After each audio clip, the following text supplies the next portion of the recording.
โอ้โหของแท้ของแท้เดี๋ยวให้เพิ่งอัดคลิปก่อนบ่ไรคลิปฮะไปเปลี่ยนปั้นโอ้ทุกคนตุปลานี่ว่ามันไหลไปจากน้ำหนองแล้วยังมีเออยู่บ้านเมืองเก่าเด้อนี่เนาะเอ้ากูเห็นนี่เนาะอันนี้อยู่บ้านเมืองเก่าเนาะยังมีปลาเออยู่เด้อวางหามนี่อันนี้ก็จะเป็นปลาปกปลาคิงปลาปกอันนี้ปลาเต็ดนี่พี่โอ้นี่เอได้นี่อ๋อที่ตัวโอ้ปลานั่นเฮ้ยปลาติดนี่เดียงอืมโอ้นี่โอ้โหของแท้เดี๋ยวให้เพิ่งอัดคลิปก่อนบ่ไรคลิปฮะไปเปลี่ยนปั้นย่อยไปนอนเจอเขาก็บางทีเดินหน้าคิดสิ่งป้าได้มาคนหยับนี่เลยว่าไม่เห็ดเลยมาเลยทำอย่างน้องอยู่มาเต้งคุณน้องยำฝนเนาะถ้าไม่ย่ำฝนเลยครับเสียบเลยโอ้ยคักหลายพี่น้องเอ้ย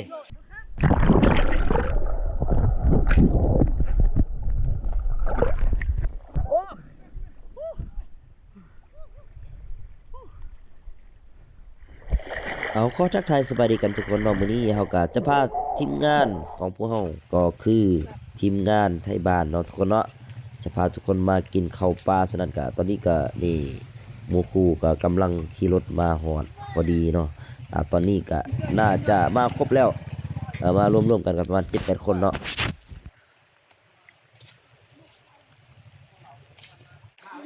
เอาล่ะทุกคนเนาะตอนนี้เฮาก็มาฮอดที่จะเป็นแม่น้ำสองสายแม่น้ำที่มาต่อกันเนาะก็คืออันนี้จะเป็นสายแม่น้ำเปิดเนาะนี่ก็จะเป็นบรรดาเรือที่เขาจะลงซองมาหากินอยู่ทางเตอนี้เนาะส่วนทางนี้ก็จะเป็นน้ำแอดเนาะคนเนาะนี่น้ำแอด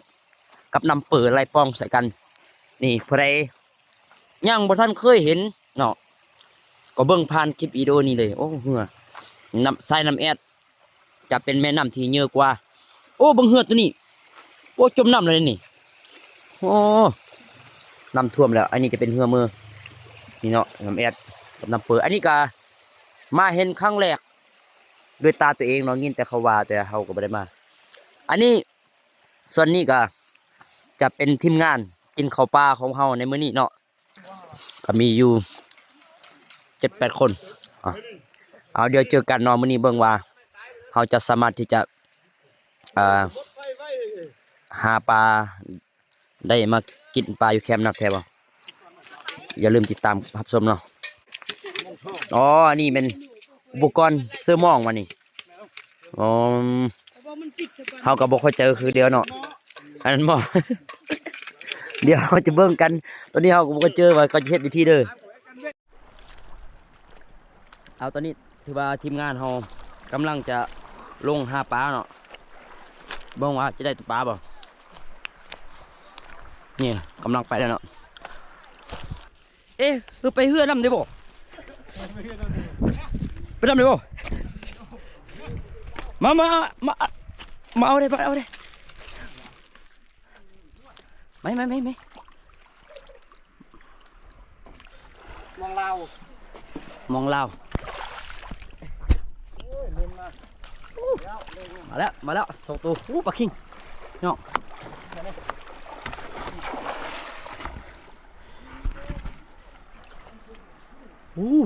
เข่าเพื่อ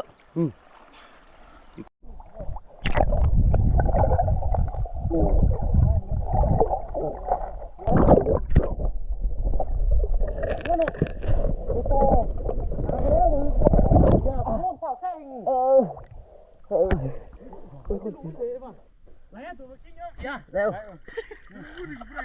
นี่ยมันไหลได้เสียงล้ากันนั่นมันนี่ดิ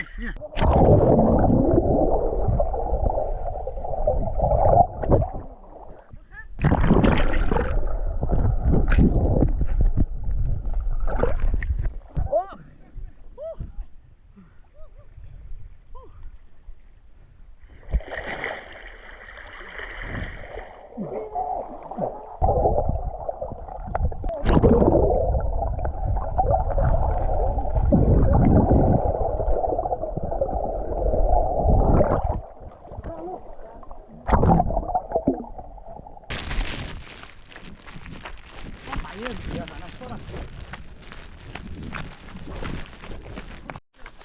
ะไรบุกไก่ได้บุปลานี่โอ้กระปฏิดเยอะสิวะ ประตูช่องเข็น สำเพ็ญสำเพ็ญนี่น่ะ อันนู้น เอสำเพ็ญปลาคิงเยอะนี่โอ้โหของแท้ของแท้ เหนื่อยเพิ่งอัดคลิปก่อนบ่ได้คลิปฮะเป็นปั้นเลยมาก เอานี่ตัวหนึ่ง แล้วนี่เลยอันนี้เพื่อน นี่เนาะปลาโอ้ปลาคิงบักเยอะๆนี่โอ้ เจ๊เอา นี่ก็คือปิ้งไก่เนาะนี่เนาะ เจอใหม่เลย ปิ้งไก่โอ้ยคือบ่หอมแท้ว่าสุกแล้วนี่ อันนี้ก็จะเป็นทีมงานมากินข้าวปลามื้อนี้เนาะ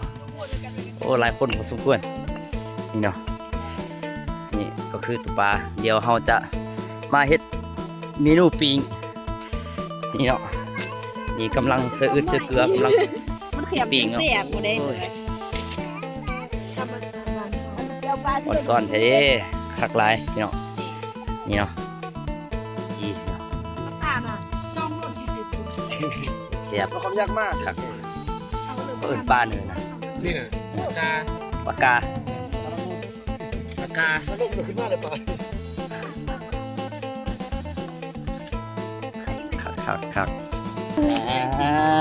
มาอันนี้มันโคชิมคนหนึงโอ้ขับลา ลงเลย เต้นแกงเต้นสุดยัง จับเลย คนช่วยจะโซโยโนะ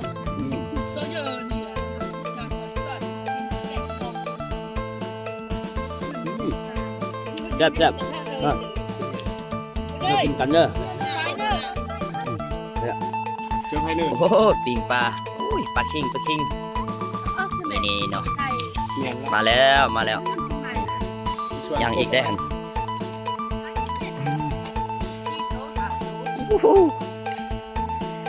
ย่อย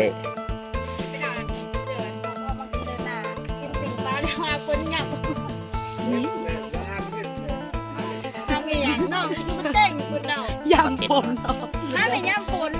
เสียบๆเลยโอ้ยคักหลายพี่น้องเอ้ยอาหารธรรมชาติบ้านเฮานี่เนาะหาปูหาปลากินเราอย่าลืมมากินนำกันเนาะพี่น้อง ใครมักก็อย่าลืมกดไลค์กดแชร์เด้อกดหัวใจคอมเมนต์ให้เนาะให้มานิ้วนี่ เฮ็ดเด้อเอาราคาใกล้ราคาเยอะโอ้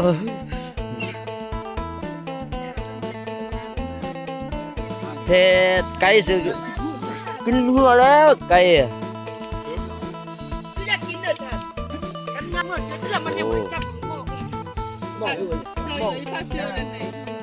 บอกอยู่ที่นี่บอกว่า ซื้อนี่ ดึงกินใหม่ นั่นแหละ ดี อืม ม่วน พอดี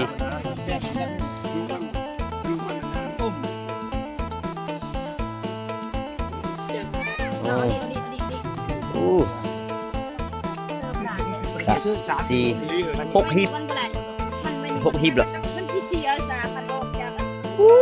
นี่ได้ทั้งหมดจากหีบนี่1 3 4 5 6 7 8 9 10หีบพี่น้องโอ้ยมื้อนี้นี่กินปลาเด้อมากินข้าวปลาเนาะนี่นะอันนี้ก็คือทีมงานมากินข้าวปลาเนาะโอ้ยขักสุดพี่น้องเอ้ยนี่เนาะจังหวะนี่เนาะบ่มีทาน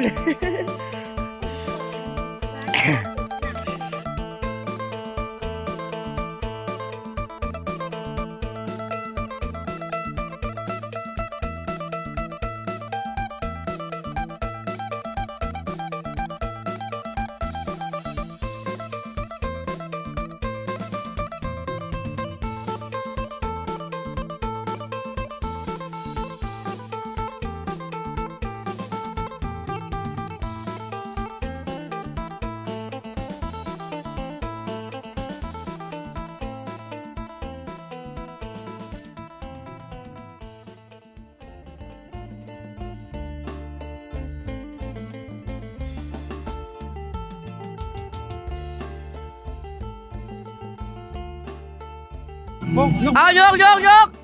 ย้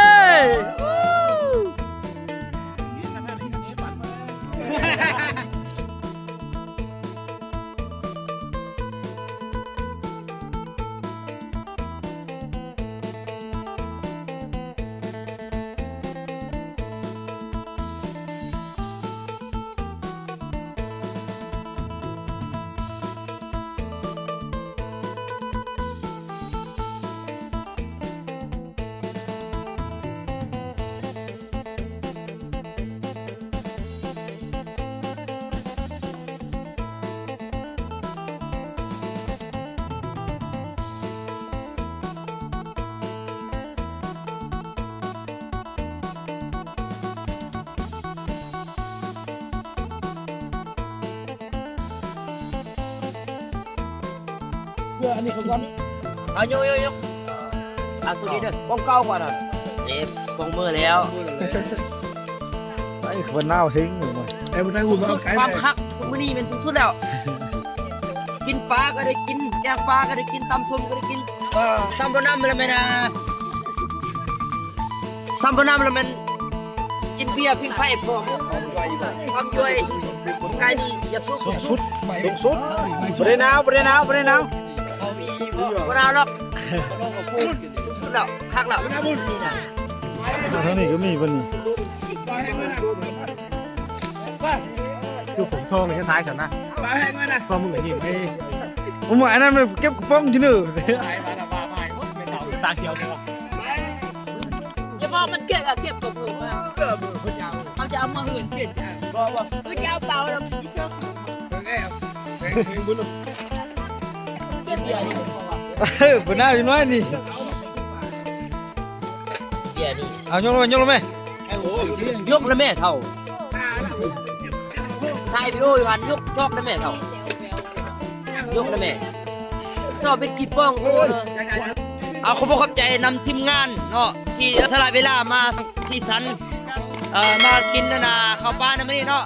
เอาเป็นอะไรม่วนบ่ม่วนเอาเนาะโอกาสหน้าพบกันใหม่เนาะถ้าผู้ใดมักคลิปนี้ก็อย่าลืมกดไลค์กดแชร์และกดติดตามเป็นกำลังใจให้กับพวกเราเด้อเอากระดาษพบกันใหม่เนาะสวัสดีเด้อ